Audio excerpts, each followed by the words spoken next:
JEE mains phase 1 का result आने के बाद बच्चों और पेरेंट्स में दो तरह के डाउट हैं। एक डाउट है कि हम कौन कौन से एंट्रेंस एग्जाम के फॉर्म भरें जेईई मेंस के अलावा जिनका परसेंटाइल लो हो गया है, और एक डाउट ये है कि हमारा जो परसेंटाइल आ गया है इस पर हमारी क्या रैंक बनने वाली है, उस रैंक के अकॉर्डिंग हमें कौन कौन से कॉलेज मिलने वाले हैं। बच्चों का ड्रीम रहता है, जो जेईई मेंस एस्पिरेंट है, जो जेईई मेंस की परीक्षा दे रहे हैं, चाहे वो ड्रॉपर हैं चाहे वो फ्रेशर हैं, उनका ड्रीम होता है कि हम जेईई मेंस क्वालिफाई करें, 2.5 लाख बच्चों में अपनी पोजीशन बनाएं, जेईई एडवांस का एग्जाम दें और एग्जाम देने के बाद हम किसी तरीके से आईआईटी तक पहुंच जाएं, मतलब आईआईटी की कोई एक सीट हम ऑप्ट कर ले। ये बच्चों का ड्रीम रहता है, चाहे वो कोटा से कोचिंग कर रहे हो, चाहे वो कानपुर से कोचिंग कर रहे हो, सेल्फ स्टडी कर रहे हो, कहीं से भी वो कोचिंग कर रहे हैं, कुछ भी कर रहे हैं, सेल्फ स्टडी कर रहे हैं, तो उनका ड्रीम रहता है कि हम जेईई मेंस क्वालिफाई करके किसी तरीके से आईआईटी तक पहुंचे। अब अगर किसी वजह से बच्चे को आईआईटी नहीं मिल पा रहा है तो बच्चा ड्रॉप कर देता है, लेकिन अगर 1 साल का ड्रॉप हो चुका है तो बच्चों का ड्रीम है कि भाई एनआईटी में कोई अच्छा ब्रांच मिल जाए या फिर ट्रिपल आईटी में कोई अच्छा ब्रांच मिल जाए। हालांकि ट्रिपल आईटी की जो नए वाले ट्रिपल आईटी उनकी फीस थोड़ी ज़्यादा है, लेकिन फिर भी उनका प्लेसमेंट अच्छा रहता है, तो बच्चे उनको ऑप्ट करने के लिए इच्छुक रहते हैं।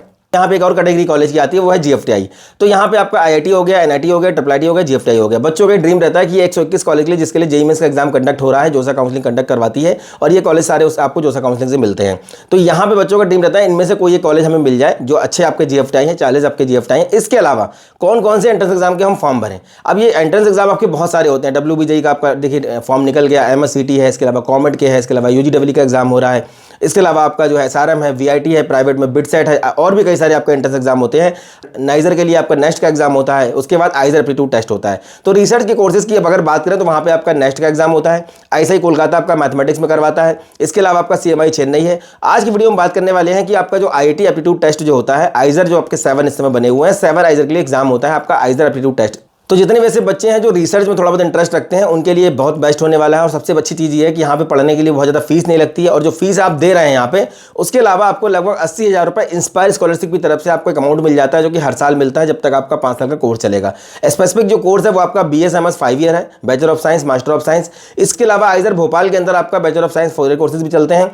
कौन कौन से आइजर में कौन कौन से प्रोग्राम हमें ऑफर किए जाते हैं, क्या एलिजिबिलिटी क्राइटेरिया होगा, कट ऑफ क्या रहता है। और एक बात और बता दूं मैं आपको, जेईई एडवांस से ये पहले मिला करते थे आइजर, लेकिन 2024 में एक साफ नोटिफिकेशन आया, कई सारे लीडिंग न्यूज़पेपर के आर्टिकल आए जिसमें ये लिखा हुआ था साफ कि अब जो आइजर 7 आइजर जो आपके हैं, जहां पे आपका bachelor of science, master of science course चलता है, अब ये आपको जेईई एडवांस की रैंक से नहीं मिलेगा। 2023 तक ये जेईई एडवांस की रैंक से भी आपको मिल जाते थे। 25,000 30,000 बच्चों की रैंक थोड़ी सी ज्यादा निकल जाती थी, तो उन बच्चों को आइजर मिल जाया करते थे। जैसे किसी बच्चे को आईआईटी में कोई अच्छा ब्रांच नहीं मिल पा रहा है तो वो आइजर में जाकर के अपना रिसर्च कोर्स ऑप्ट कर लेता था, लेकिन 2024 में ऐसा नहीं हुआ।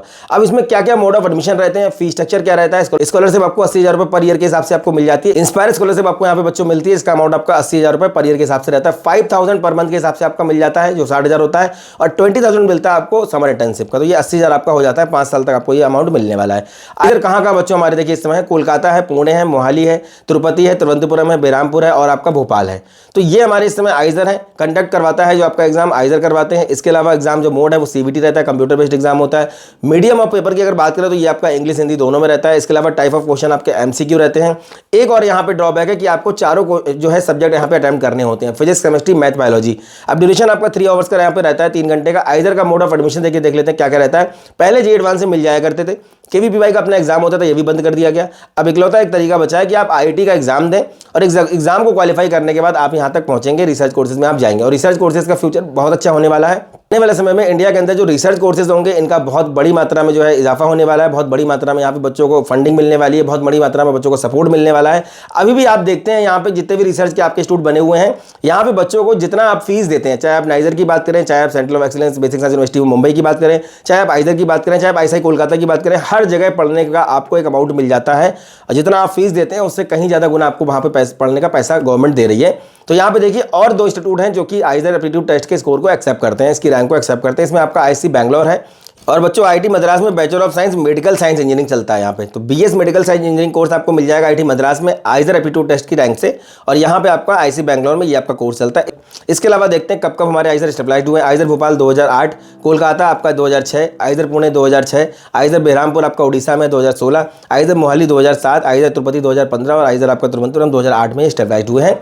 अब यहाँ पे देखते हैं एलिजिबिलिटी क्राइटेरिया बच्चों हमारा क्या है। देखिए 2023 में आपने 12th किया हो, 24 में किया हो, या फिर 2025 में आप अपीयर्ड हो रहे हो एग्जाम में, किसी भी बोर्ड से आप अगर एग्जाम दे रहे हैं 12th का, तो आप यहाँ पे एलिजिबल होंगे। सब्जेक्ट आपका फिजिक्स, केमिस्ट्री, मैथ, बायोलॉजी आपका मैंडेटरी है। SC ST के बच्चों के लिए 55%, बाकी बच्चों के लिए 60% यहाँ पे चल जाएगा। ये बच्चों हमारा एग्जाम का पैटर्न है। बायोलॉजी 15 क्वेश्चन MCQ क्वेश्चन आपसे पूछे जाएंगे, केमिस्ट्री में 15 क्वेश्चन, मैथमेटिक्स में 15 क्वेश्चन, फिजिक्स में 15 क्वेश्चन, टोटल 60 क्वेश्चन आपके पूछे जाएंगे। एक क्वेश्चन आपका 4 नंबर का होगा, एक गलत क्वेश्चन के लिए 1 नंबर आपका काट लिया जाएगा, मतलब माइनस मार्किंग 1/4 की यहाँ पे रहने वाली है। टोटल आपका देखिए जो मार्क्स की अगर बात करें तो 4 नंबर का क्वेश्चन के हिसाब से 60 नंबर का आपका एक सब्जेक्ट पूछा जाएगा। 240 नंबर का बच्चों आपका ये पेपर होगा और चारों सब्जेक्ट आपको यहाँ पे अटेम्प्ट करने होंगे। आप बायोलॉजी के हैं तो आपको मैथमेटिक्स भी करना पड़ेगा, अगर आप मैथमेटिक्स से हैं तो आपको बायोलॉजी भी अटेम्प्ट करना पड़ेगा। तो ये आपको चारों सब्जेक्ट यहाँ पे अटेम्प्ट करने होंगे आइजर में जाने के लिए, आपको अच्छा एक रैंक सिक्योर करने के लिए। अब देखते हैं नंबर ऑफ सीट्स। अगर नंबर ऑफ सीट्स की हम लोग बात करें, देखिए आइजर बहरामपुर में 300, भोपाल के अंदर 300, कोलकाता में आपका 280, मोहाली में आपका 270, पुणे में 288, तिरुपति में 350, तिरुवनंतपुरम में आपकी 320। ये आपकी नंबर ऑफ सीट्स है। अगर हम लोग भोपाल में जो 4 ईयर कोर्स चलता है उसकी अगर हम लोग बात करें तो यहाँ पे देखिए 140 और यहाँ पे 35 आपकी इलेक्ट्रॉनिक साइंस में है। इसके अलावा आपका तिरुपति में 50 सीटें हैं आपका स्टैटिकल साइंस में।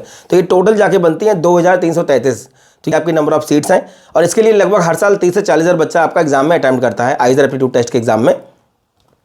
ये बच्चों हमारे रिजर्वेशन क्राइटेरिया है। शेड्यूल कास्ट का 15% जो कि सब जगह रहता है, शेड्यूल ट्राइब का 7.5% जो कि सब जगह रहता है, बैकवर्ड जो कि हमारे ओबीसी एनसीएल के बच्चे हैं, ओबीसी एनसीएल की बात कर रहा हूँ, ओबीसी की बात नहीं कर रहा हूँ, 27%, ईडब्ल्यूएस कैटेगरी का 10% जो कि सब जगह आपका रहता है। वही रिजर्वेशन क्राइटेरिया आपको यहाँ पे देखने को मिल जाएगा। कश्मीरी माइग्रेंट के बच्चों के लिए 3 सीट पर आइजर में यहाँ पे आपकी रिजर्व करके रखी गई हैं।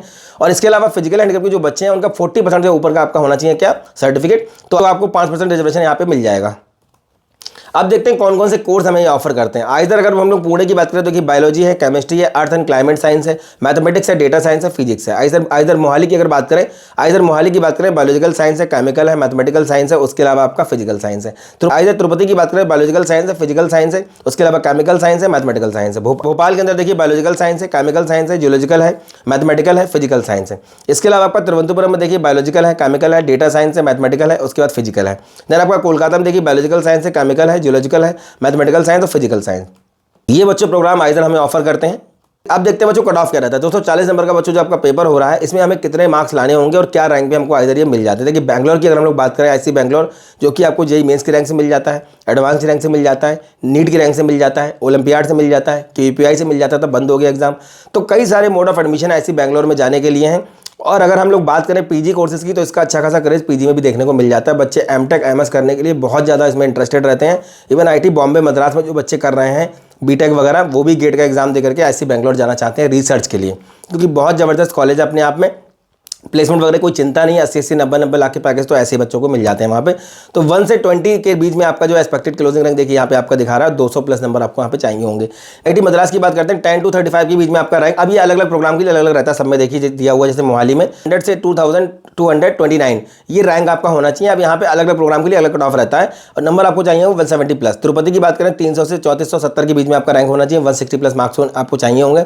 आइजर भोपाल में देखिए 150 से 2609 के बीच में क्लोजिंग रैंक आपका रहा है, 175 प्लस मार्क्स आपको चाहिए होंगे आउट ऑफ 240 जो आपका एग्जाम हो रहा है। कोलकाता में देखिए 50 से 1800 के बीच में ये बंद हो रहा है और 180 प्लस आपको मार्क्स चाहिए होंगे। तो बच्चों अलग अलग प्रोग्राम के लिए अलग अलग आपका कट ऑफ रहता है। जब आपका आइजर का काउंसलिंग चल रहा होगा हम लोग डिटेल में बताएंगे कैसे आपको चॉइस फिलिंग करनी है, किस तरीके से आपको फॉर्म भरना होता है, और इसके अलावा यहाँ पे आपको जो स्कॉलरशिप मिलती है उस पर भी डिटेल में बात करेंगे कि क्या अमाउंट आपका आता है, किस संस्था से आपका आता है। इंस्पायर स्कॉलरशिप बच्चों यहाँ पे आपको मिलती है, तो डिटेल में जब बात करेंगे जब आपका ये काउंसलिंग चल रहा होगा। फिलहाल हम फीस स्ट्रक्चर की बात करते हैं। बीए समझ जो 5 ईयर कोर्स आपका चलता है, इसमें देखिए आइजर भोपाल में 4 लाख, कोलकाता में 5,45,000, पुणे में आपका 4,76,000, मोहाली में 3,21,000, तिरुपति में 3,62,000 और तिरुवनंतपुरम में आपका 4,94,000। ये आपका फीस स्ट्रक्चर बच्चों रहता है। एप्लीकेशन फॉर्म सबसे इंपॉर्टेंट थिंग क्या है कि एप्लीकेशन फॉर्म कब आएगा। पिछले साल 2024 में 5 मार्च को एप्लीकेशन फॉर्म आपका ओपन हो गया, तो उम्मीद करते हैं इस बार भी 5 मार्च को एप्लीकेशन फॉर्म ओपन हो जाएगा, नहीं तो आपका 2 मार्च के फर्स्ट या सेकंड वीक में ये ओपन हो जाता है। इसके अलावा आपका जो क्लोज होता है ये आपका मिड अप्रैल में क्लोज हो जाता है फॉर्म। आइजर एग्जाम जो पिछले साल हुआ था 25 मई को हुआ था।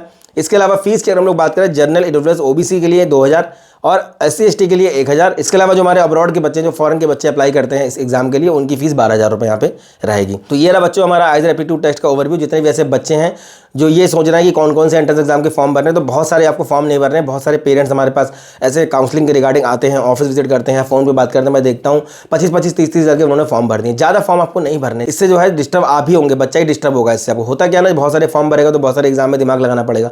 तो प्राइवेट में मैंने भी कई बार बताया बिटसेट का आप एग्जाम दे सकते हो, प्राइवेट में ही जाना है तो आप गवर्नमेंट के one of the most rapid और बहुत अच्छा एंट्रेंस एग्जाम आपका होता है, क्योंकि उससे अच्छे इंजीनियरिंग कॉलेज पूरे इंडिया में कहीं नहीं है। महाराष्ट्र और बैंगलोर में जो आपके कॉलेजेस हैं, एमएससीटी भी बेस्ट है।